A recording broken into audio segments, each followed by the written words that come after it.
When you hear a song you love, you're not just hearing the artist, you're hearing the producer's fingerprints all over it. From the tone, the structure, the emotion, the pacing, the atmosphere, all shaped by someone you rarely ever see. Producers are the architects behind the curtain, the storyteller behind, well, the storytellers. Today, we're diving into how producers shape the music you love through the decisions, instincts, and philosophies that define their craft. Welcome to Empire Sessions, where discovery meets rebellion. This is the show that takes you on a journey through the world of music, the riffs, the legends, the hidden stories, and the lessons that fuel creativity. Here we break down the craft, the culture, and the chaos of sound, making it raw and unforgettable. Whether you're a musician, a fan, or just hungry for knowledge, Empire is your backstage pass to the rebellion of audio. So plug in, turn up. This is Empire Sessions. Welcome back today. I am your host, Dustin, and today's a very interesting episode. Talking about the unsung heroes besides session musicians. Talking about the producers, the people in the box. The ones you rarely ever hear of, but sometimes you hear the names on stage. Today we're talking about one of the most misunderstood roles in music. The producer. When you think of a producer, what do you think of? You think of sort of like in the cinema industry, a director, right? They know when exactly that person's off or when they have to redo a take or things of that nature. A producer, kind of the same way. It's a director of the music. So people think producers just what at the end of the day? Record the band, right? That's what people think majority of the time. But the truth is, producers shape everything from the emotional arc of a song to the identity of an entire album. They're part psychologist, part engineer, part arranger, and part visionary. Not because they are told to, but because they have to. They have to know when someone's having an off day. They have to know the emotional side behind a song. They have to know how to engineer a song and put it together. They have to know how to arrange certain pieces of music to where it sounds and collaborates together. And lastly, they have to see not only what they think could be a very good vision for an album or a song, they have to see it from the artist's perspective as well. So, without further ado, let's break down how they exactly do this. So, first question is what a producer actually does, right? So, what do they do? So, at the end of the day, the role of a producer changes depending on the artist, the genre, and the project. Now, separate to like session musicians where they always have to be ready for certain things, usually you go to a producer for a certain reason, right? Whether you're good friends with that artist and you guys work well, or you specify in a specific genre. So that's why you go to that certain producer over the other one. Many people misconstrued that you always have the same producer for every single album. It's not like that. Also depends on the project. How big is it? How small is it? You know, recording one song, you're recording a whole album. But let's be honest, at its core, a producer's job is simple. A producer helps an artist become the best version of themselves. Picture this like a life coach, so to speak.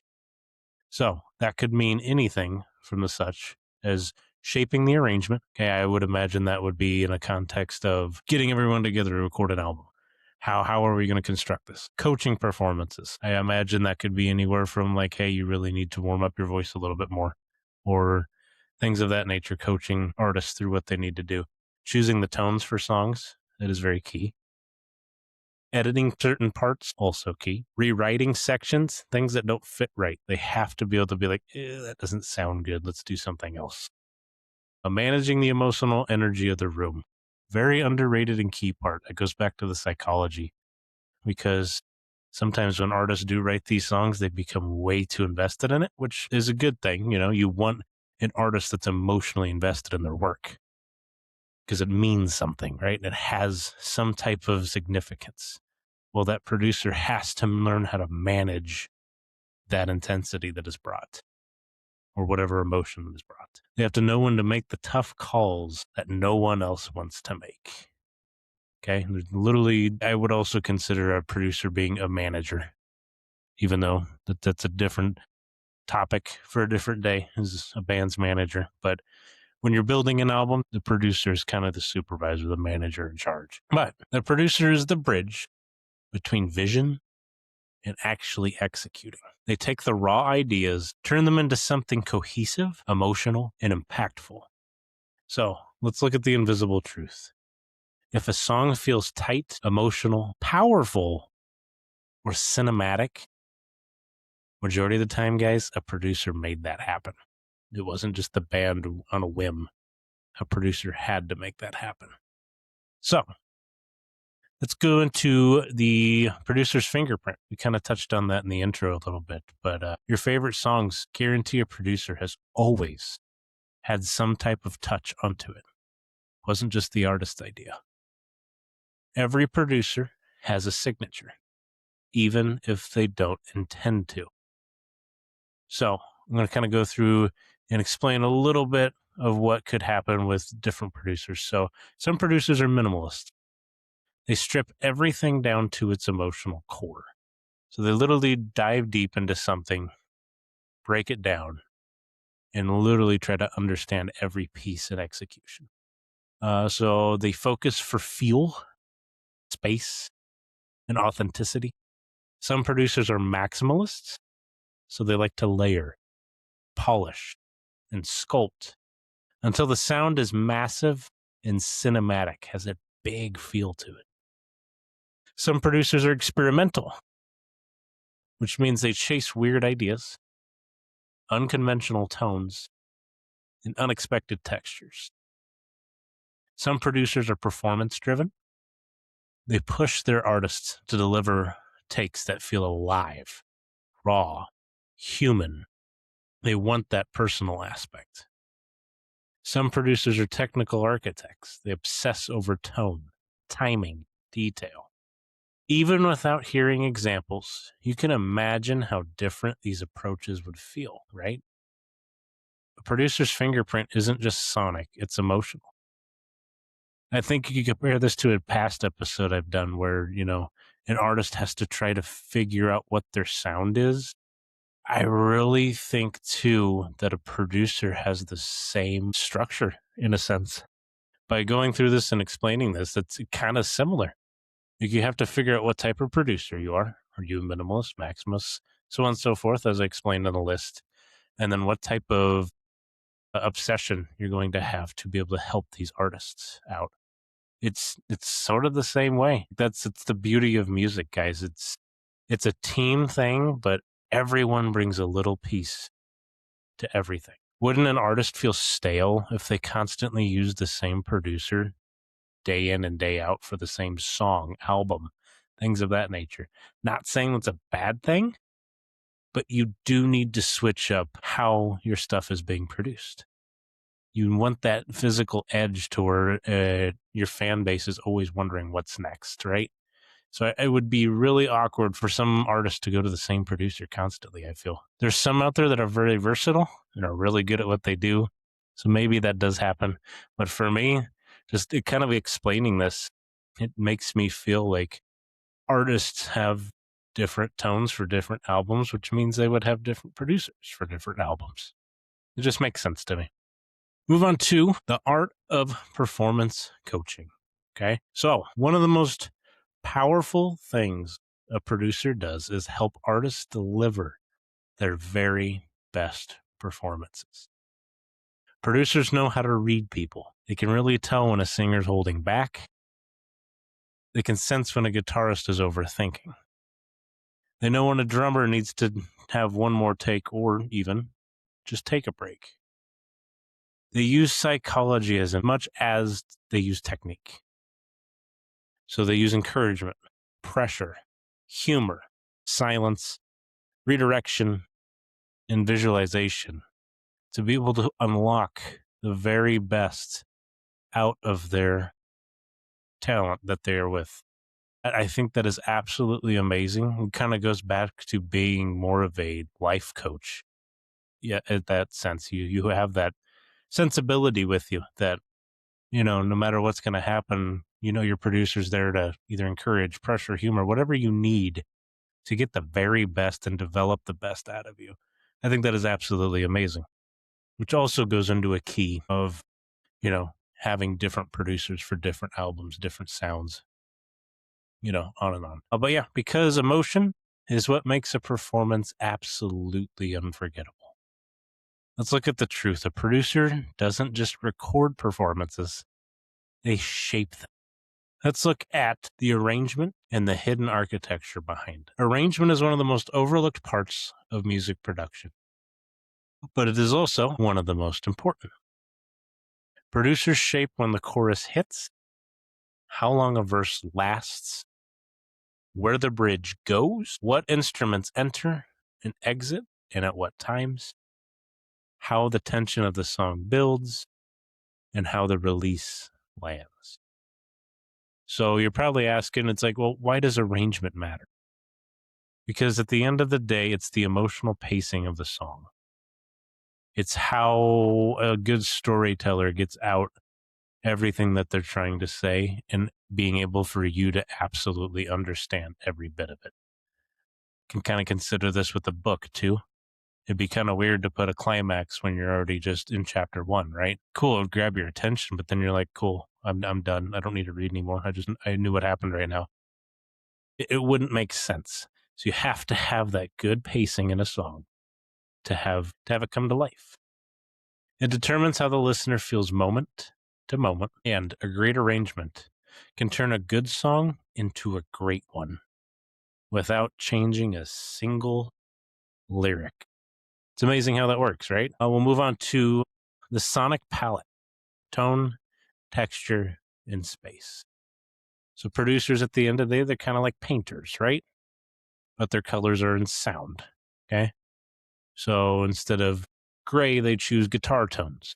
They choose drum textures, vocal effects, like a talk box or a auto tune, reverb spaces, ambient layers, and harmonic support.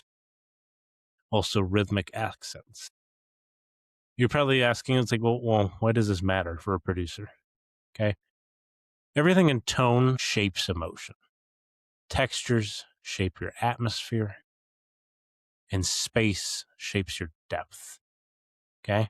So even without hearing examples, you can imagine how different a song feels when it's dry versus reverberant, clean versus distorted, sparse versus layered, and tight versus roomy.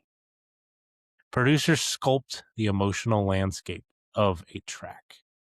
Granted, the artist is there to help with it along the way, but ultimately, they're seen from a wider lens. Because an artist, like we said earlier, might come in with a little too much emotion. It's too personal for them.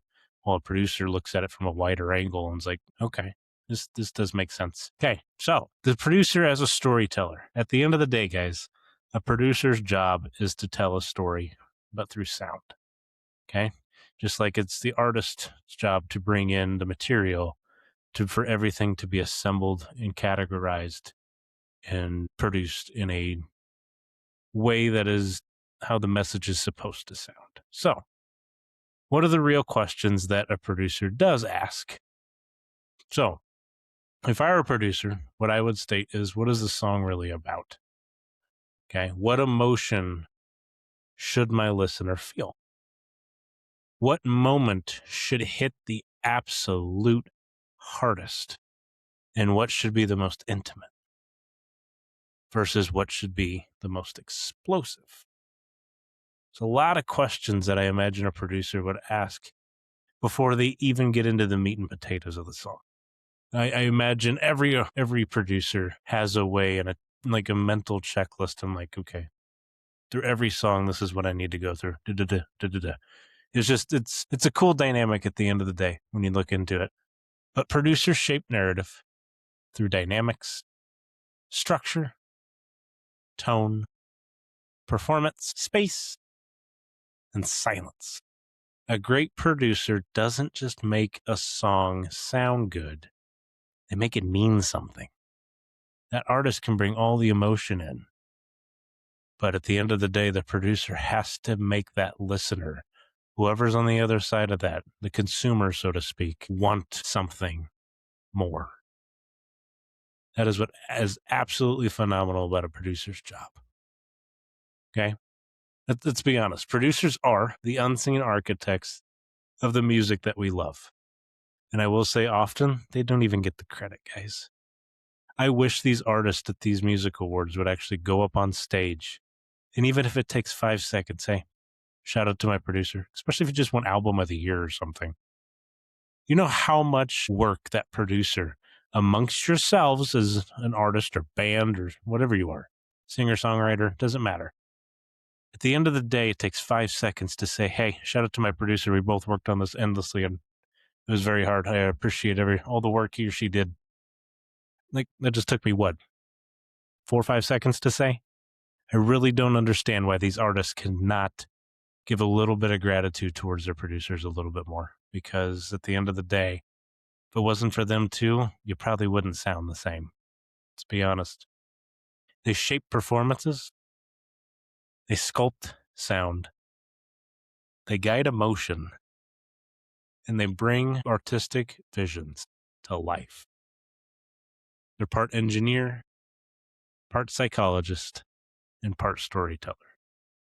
And their influence is woven into every single note. Thank you for joining me on this deep dive into the world of music production, guys. I hope you like this deep dive into producers. Hope you learned some things on the people in the box, the ones that don't get that much credit. So shout out if you do know a producer, go ahead and hit a comment and shout out that producer. I don't get enough credit for what they do. So if you know one, say something. But yeah, if you're enjoying this January series, we're shifting gears into the back end of January now. We've almost hit the middle of this month. But yeah, if you guys are interested in hearing more, seeing full-length video episodes of my podcast, go to www.ampiresessions.com. From there, go to the Backstage Pass, where you can get exclusive content, exclusive interviews when I do start interviewing.